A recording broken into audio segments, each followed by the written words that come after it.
Welcome to our unit on management. This week we're talking about 4 aspects of the management function: planning, organizing, leading, and controlling. Starting with planning, we look at how organizations create and execute their strategic plans. The most important aspect of this is knowing your organization's mission statement. Plans need to be tied to your mission statement. If they're not missional, you're just being busy. It's important to be busy about what the organization is about. As part of the planning process, organizations will conduct a SWOT analysis. This stands for strengths, weaknesses, opportunities, threats.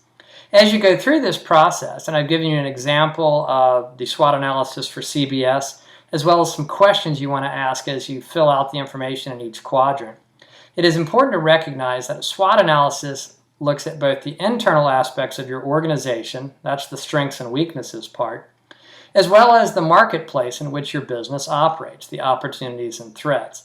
It'd be inappropriate to think of a strength as also an opportunity. The strength is something that's unique about your company. The opportunity is something in the marketplace that your company can take advantage of. The same would be true for weaknesses and threats. As we look at organizing, we really consider how organizations structure themselves, whether they use a hierarchical, a flat, or in the case of Zappos, as you'll read from the article, what they're calling a holacracy, where there is no boss and there is no organizational structure. Also, looking at the organizing function, we look at how we operate our teams.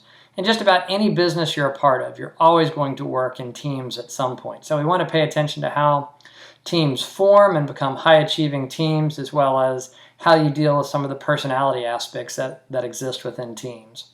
When it comes to leadership, there is no one right style or no one dominant style. There are lots of different approaches. In fact, in the articles that I present, they differ from the way your textbook organizes the subject matter. So we really want to think about this as understanding what are the aspects of your leadership style or leadership styles that you respond well to.